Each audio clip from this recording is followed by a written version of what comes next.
Assalamualaikum warahmatullahi wabarakatuh. Perkenalkan, kami dari kelompok 5. Di sini kami akan mempresentasikan tentang metode pembelajaran guna untuk memenuhi tugas mata kuliah metode pembelajaran IPS yang diampu oleh Ibu Nur Almaida MPD. Untuk materi pertama akan disampaikan oleh saya sendiri, yaitu Titin Fitria. Yang kedua, Revi Novita Ratnasari. Yang ketiga, Rizka Febriana Devi. Dan yang keempat yaitu Nurul Ma'rifah. Selamat menyaksikan.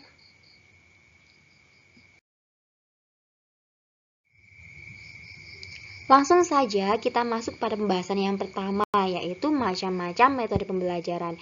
Jadi metode pembelajaran ini dibagi menjadi 7 macam. Yang pertama yaitu metode diskusi, yang kedua metode demonstrasi, yang ketiga yaitu metode ceramah, yang keempat yaitu metode eksperimen, yang kelima yaitu metode resitasi, yang keenam yaitu metode problem solving, dan yang ketujuh yaitu metode tanya jawab. Untuk penjelasannya, kita simak pada penjelasan selanjutnya. Baik, kita masuk pada metode yang pertama, yaitu metode diskusi. Metode diskusi adalah suatu metode pengajaran yang mengedepankan aktivitas diskusi siswa dalam belajar memecahkan masalah. Metode pembelajaran ini dilakukan dengan membentuk kelompok diskusi untuk membahas suatu masalah. Jadi, dalam metode ini, peserta didik membentuk kelompok yang terdiri dari 3 orang ataupun lebih yang gunanya untuk membahas dan memecahkan suatu masalah yang berhubungan dengan pembelajaran yang sedang berlangsung.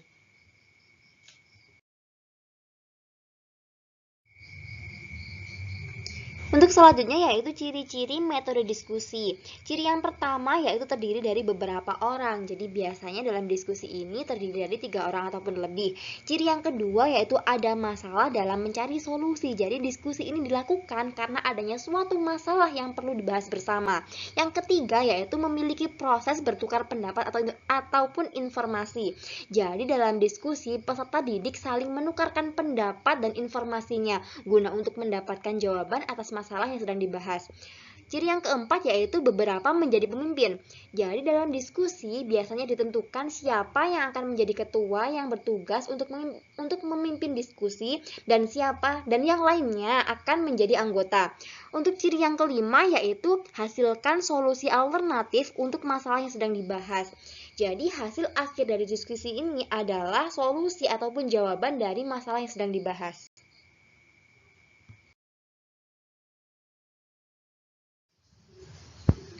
Selanjutnya yaitu kelebihan dan kekurangan metode diskusi. Untuk kelebihan yang pertama yaitu mendorong siswa berpikir kritis. Jadi karena diskusi ini berfungsi untuk memecahkan masalah, maka siswa akan terdorong untuk berpikir secara kritis mengenai masalah yang sedang dibahas. Untuk kelebihan yang kedua yaitu mendorong siswa untuk menyampaikan pendapatnya. Dalam diskusi ini siswa akan saling bertukar pendapat mengenai masalah yang sedang dibahas. Untuk kelebihan yang ketiga yaitu melatih siswa tentang toleransi dan menghargai pendapat orang lain. Dalam metode ini, siswa akan saling memberikan pendapatnya, dan jika nantinya pendapatnya tidak terpakai sebagai hasil diskusi, maka peserta didik tersebut harus bisa menerima dengan lapang dada. Untuk kekurangan yang pertama yaitu tidak dapat digunakan dalam kelompok yang besar. Jadi karena semakin banyak anggota, maka nantinya akan semakin sulit untuk menampung pendapat yang ada. Yang kedua yaitu peserta diskusi mendapat informasi yang terbatas. Jadi dianggap terbatas karena informasi yang didapat hanya dari anggota kelompoknya saja. Yang ketiga yaitu dapat dikuasai oleh orang-orang yang suka berbicara. Jadi untuk anak yang cenderung pendiam, maka ini anak tersebut akan pasif dalam diskusi tersebut dan tidak mau menyampaikan pendapatnya.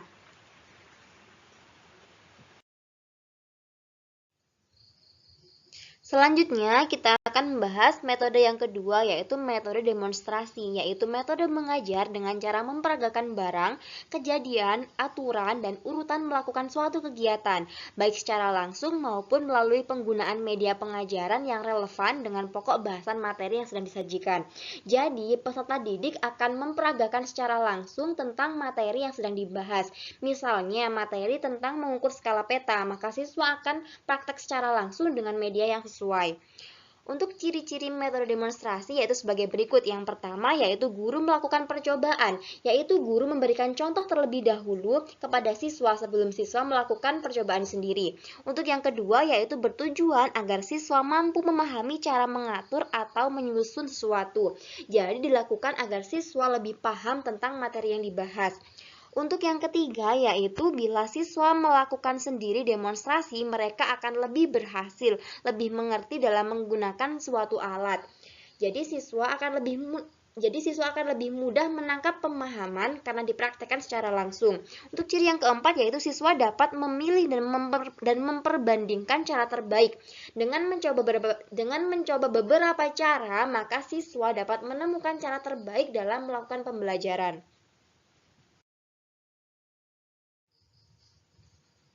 Selanjutnya yaitu kelebihan dan kekurangan metode demonstrasi.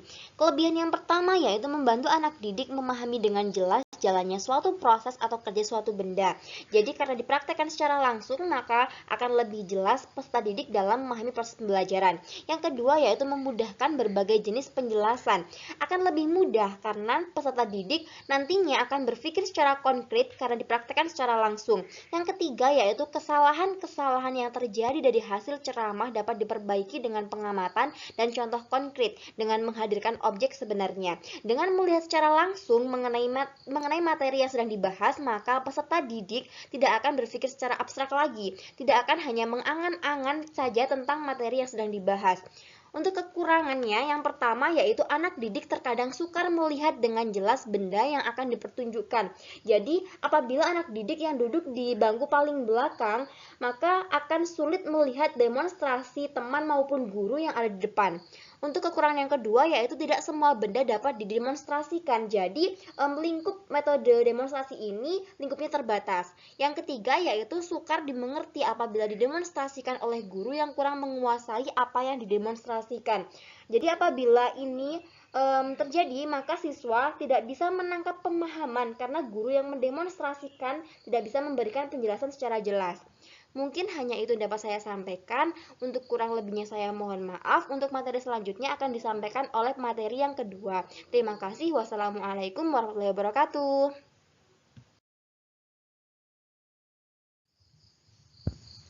Assalamualaikum warahmatullahi wabarakatuh. Saya Revi Novita Ratnasari. Saya sebagai pemateri yang kedua dan akan menyampaikan metode yang ketiga. Jadi di metode yang ketiga ini adalah metode ceramah. Metode ceramah merupakan metode pembelajaran dengan menyampaikan informasi secara lisan kepada siswa. Jadi dalam metode ini guru menyampaikan langsung materinya secara lisan tanpa menggunakan alat ataupun media perantara. Selanjutnya yakni ciri-ciri metode ceramah. Ciri-ciri yang pertama disampaikan oleh seseorang yang mempunyai sebuah keahlian dalam bidang atau disiplin ilmu. Jadi, dalam menyampaikan metode ceramah ini, semisalnya guru bahasa Indonesia, maka dia menyampaikan materi bahasa Indonesia. Tidak bisa guru bahasa Indonesia menyampaikan materi matematika. Ciri-ciri yang kedua, memiliki struktur yang lengkap terdiri atas pendahuluan, isi, dan juga penutup. Dalam penyampaian metode ceramah, tidak bisa semisalnya guru langsung memberikan pertanyaan, guru langsung memberikan sesi diskusi. Jadi, pertama-tama guru itu memberikan gambaran-gambaran atau pengenalan materi pada siswa terlebih dahulu. Ciri-ciri yang ketiga yaitu isi ceramah harus bersifat objektif, jelas, dan juga terbukti kebenarannya. Pada penyampaian materi di metode ceramah ini, guru tidak bisa menyampaikan materi hanya dengan sesuatu yang abstrak atau tidak jelas, atau menyampaikan sesuatu yang tidak ada ujungnya. Jadi guru itu walaupun hanya menggunakan metode lisan atau cara penyampaiannya hanya dengan lisan tanpa menggunakan media atau alat apapun, namun penyampaiannya itu harus jelas, tidak boleh abstrak. Ciri-ciri yang terakhir yaitu menggunakan bahasa yang sopan dan mudah dipahami oleh para pendengar. Dalam penyampaian metode ceramah, materi yang disampaikan itu semisalnya tidak boleh menggunakan bahasa daerah. Semisal guru itu berasal dari suku Madura, sedangkan di kelas itu terdapat berbagai suku siswanya. Jadi guru tidak boleh menyampaikan hanya menggunakan bahasa Madura saja, karena kan dalam satu kelas itu berbeda-beda anak, jadi mungkin ada anak yang tidak bisa memahami bahasa Madura. Jadi guru di dalam menyampaikan materi dengan menggunakan metode ceramah ini menggunakan bahasa Indonesia atau bahasa baku yang lainnya.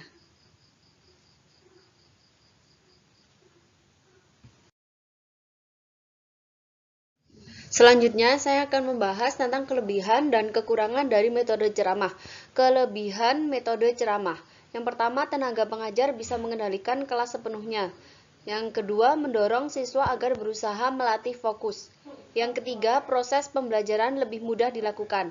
Dan yang terakhir, kegiatan belajar dapat diikuti banyak peserta didik. Kekurangan metode ceramah. Yang pertama, peserta didik lebih pasif karena hanya mendengarkan.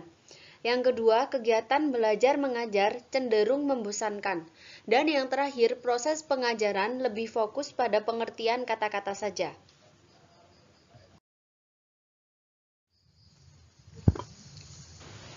Metode yang keempat yaitu metode eksperimen. Metode eksperimen merupakan metode yang dilakukan dengan kegiatan praktikum atau percobaan lab sehingga siswa dapat melihat materi pelajaran secara langsung. Jadi, dalam menyampaikan ilmu pada siswa, guru mengajak siswa untuk melakukan sebuah percobaan sehingga siswa benar-benar tahu apa yang dimaksud dengan materi yang disampaikan. Semisalnya, pada hari itu guru menyampaikan tentang klorofil. Jadi, siswa melakukan kegiatan praktikum sehingga mereka benar-benar tahu apa yang dimaksud klorofil secara langsung. Untuk selanjutnya yaitu ciri-ciri dari metode eksperimen. Yang pertama, siswa mencari dan menemukan jawaban sendiri dari persoalan yang dihadapi. Yang kedua, guru hanya mengarahkan dan bertugas sebagai fasilitator. Yang ketiga, guru mengevaluasi hasil dari penelitian siswa. Jadi dilihat dari ciri-cirinya, di sini siswa itu harus melakukan segalanya sendiri untuk mereka bisa mengetahui apa yang dimaksud dengan semisalnya klorofil. Jadi guru di sini hanya sebagai fasilitator atau mengarahkan siswa untuk mengarahkan siswa bagaimana cara mengetahui secara langsung apa yang dimaksud klorofil. Selanjutnya, saya akan membahas tentang kelebihan dan kekurangan dari metode eksperimen. Yang pertama yaitu melatih kedisiplinan siswa. Yang kedua, hasil eksperimen lebih mudah diingat kembali oleh siswa. Yang ketiga, mengembangkan siswa terbuka bagi siswa. Dan yang terakhir, melibatkan aktivitas dan kreativitas siswa secara langsung. Jadi kita bisa diingat dan dilihat ya, ketika siswa melakukan eksperimen itu tentunya ada peraturan-peraturan atau prosedur yang harus mereka patuhi untuk mencapai kesuksesan dalam melakukan eksperimen itu. Jadi kalau salah satu siswa tidak melakukan satu prosedur saja, tentunya akan terjadi sebuah kesalahan kerja. Maka dari itu, di sini eksperimen itu melatih kedisiplinan siswa. Yang kedua, hasil eksperimen lebih mudah diingat kembali oleh siswa. Seperti halnya pepatah, pengalaman adalah guru terbaik. Jadi biasanya siswa itu akan lebih mengingat hal-hal apabila dia melakukannya secara langsung daripada sesuatu yang disampaikan oleh guru namun mereka tidak bisa praktik secara langsung. Yang selanjutnya yaitu kekurangan dari metode eksperimen. Yang pertama, memakan banyak waktu. Yang kedua, metode ini lingkupnya terbatas pada sains dan teknologi. Yang terakhir, memerlukan alat dan fasilitas lengkap. Jadi kalau biasanya pembelajaran biasa itu 30 menit bisa mendapatkan beberapa materi, namun kalau eksperimen mungkin 30 menit itu kurang untuk melakukan sebuah percobaan di suatu lab ya. Selain itu juga kalau dalam metode eksperimen ini biasanya sekolah itu terhalang di alat dan fasilitas yang lengkap. Mungkin itu saja yang bisa saya sampaikan pada metode ketiga dan metode keempat. Selanjutnya akan dilanjutkan oleh pemateri ketiga. Mohon maaf apabila ada kurang lebihnya. Terima kasih dan wassalamualaikum warahmatullahi wabarakatuh.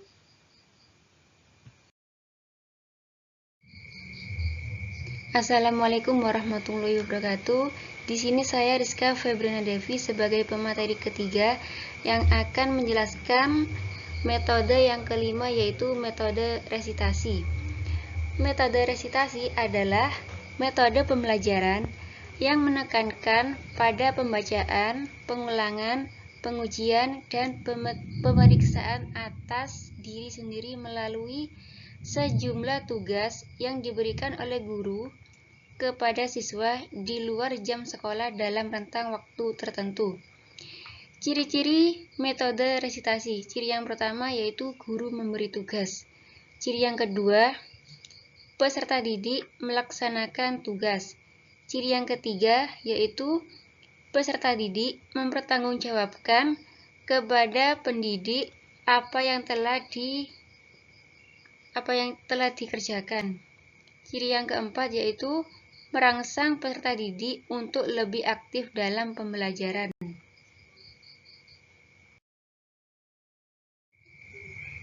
Selanjutnya yaitu kelebihan dari metode resitasi. Kelebihan yang pertama, pengetahuan anak didik diperoleh dari hasil belajar sendiri akan dapat diingat lebih lama. Kelebihan yang kedua yaitu anak didik berkesempatan memupuk perkembangan dan keberanian mengambil inisiatif, bertanggung jawab, dan berdiri sendiri. Yang selanjutnya yaitu kekurangan dari metode resitasi. Kekurangan yang pertama, terkadang anak didik melakukan penipuan di mana anak didik hanya meniru hasil pekerjaan temannya tanpa mau bersusah payah mengerjakan sendiri. Kekurangan yang kedua yaitu terkadang tugas dikerjakan oleh orang lain tanpa pengawasan. Kekurangan yang ketiga, sukar memberi tugas yang memenuhi perbedaan individual.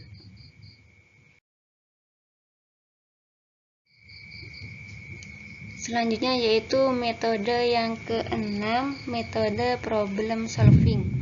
Metode problem solving merupakan suatu metode dalam kegiatan pembelajaran dengan melatih siswa menghadapi berbagai masalah, baik masalah pribadi maupun masalah kelompok, untuk dipecahkan sendiri atau secara bersama. Selanjutnya, ciri-ciri dari metode problem solving. Ciri yang pertama, adanya interaksi antar siswa dan interaksi guru dan siswa. Ciri yang kedua, guru menyediakan informasi yang cukup mengenai masalah, dan siswa mengklarifikasi, menginterpretasi, dan mencoba menginstruksi penyelesaiannya. Ciri yang ketiga, guru membimbing, melatih, dan menanyakan dengan pertanyaan berwawasan dan berbagai dalam proses pemecahan masalah. Yang selanjutnya yaitu kelebihan dari metode problem solving. Kelebihan yang pertama, metode ini dapat membuat pendidikan di sekolah menjadi lebih relevan dengan kehidupan, khususnya dengan dunia kerja. Kelebihan yang kedua, proses belajar mengajar melalui pemecahan masalah dapat membiasakan para siswa menghadapi dan memecahkan masalah secara terampil. Kelebihan yang ketiga, metode ini merangsang pengembangan kemampuan berpikir siswa secara kreatif dan menyeluruh. Yang selanjutnya yaitu kekurangan dari metode problem solving. Kekurangan yang pertama, menentukan suatu masalah yang tingkat kesulitannya sesuai dengan tingkat berpikir siswa, tingkat sekolah dan kelasnya, serta pengetahuan dan pengalaman yang telah dimiliki siswa. Sangat memerlukan kemampuan dan keterampilan guru. Kekurangan yang kedua yaitu proses belajar mengajar dengan menggunakan metode ini memerlukan waktu yang cukup banyak dan sering terpaksa mengambil waktu pelajaran lain. Kekurangan yang ketiga yaitu mengubah kebiasaan siswa dalam proses pembelajaran yang biasanya mengandalkan guru sebagai sumber informasi. Pada metode ini, siswa harus mencari informasi itu sendiri.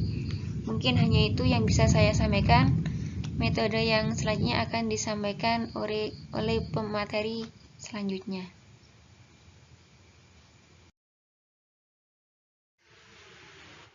Baiklah, saya sebagai pemateri yang terakhir akan menjelaskan tentang metode yang ketujuh, yaitu metode pembelajaran tanya jawab. Metode pembelajaran tanya jawab adalah cara penyajian pelajaran dalam bentuk pertanyaan yang harus dijawab, terutama dari guru kepada siswa, tetapi dapat pula dari guru kepada siswa. Jadi, pertanyaan yang diajukan tidak melulu dari guru kepada murid, melainkan sebaliknya. Interaksi yang terjadi tidak hanya satu arah, melainkan dua arah, yaitu dari guru ke murid.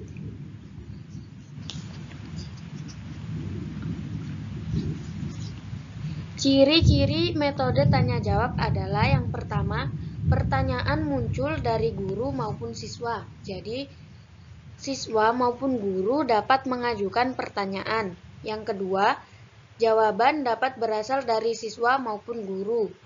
Yang ketiga, guru maupun siswa saling mengisi baik pertanyaan maupun jawaban. Jadi, pertanyaan tidak melulu dari guru, melainkan siswa juga dapat bertanya kepada guru dan sebaliknya. Yang keempat, ciri-ciri yang keempat yaitu metode ini jika dilakukan secara tepat dapat mendorong aktivitas dan kreativitas berpikir peserta didik.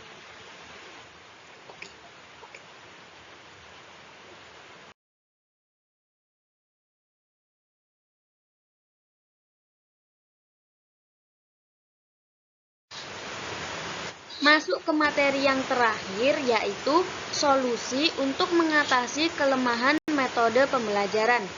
Solusi yang pertama yaitu guru harus lebih memahami karakteristik masing-masing anak didik. Jadi, dalam memilih metode pembelajaran, guru harus menentukan metode mana yang sebaiknya diambil untuk menciptakan lingkungan belajar yang kreatif yang sesuai dengan karakteristik peserta didiknya. Solusi yang kedua, guru harus mampu menyelaraskan antara tujuan yang hendak dicapai dengan metode apa yang digunakan. Untuk mencapai tujuan pembelajaran, contohnya setelah materi selesai, siswa diharapkan mampu menjelaskan kembali materi tersebut di depan kelas. Untuk mencapai tujuan tersebut, kira-kira metode apa yang cocok digunakan? Solusi yang nomor 3 yaitu guru harus tanggap dengan situasi darurat dan segera mengganti metode pembelajaran. Misalnya, awalnya rencana guru adalah menggunakan metode ceramah. Namun, setelah mengetahui mood siswa kurang baik, maka guru harus tanggap dan mengganti metode tersebut dengan metode yang lain yang kira-kira dapat membangun mood baik siswanya lagi. Solusi yang terakhir yaitu guru harus menguasai berbagai jenis metode pembelajaran. Karena jika memilih metode tetapi tidak paham cara menerapkannya, maka akan berdampak pada peserta didik dan bisa jadi tujuan pembelajaran tidak akan tercapai. Sekian presentasi dari kami. Apabila ada kurang lebihnya kami mohon maaf. Wassalamualaikum warahmatullahi wabarakatuh.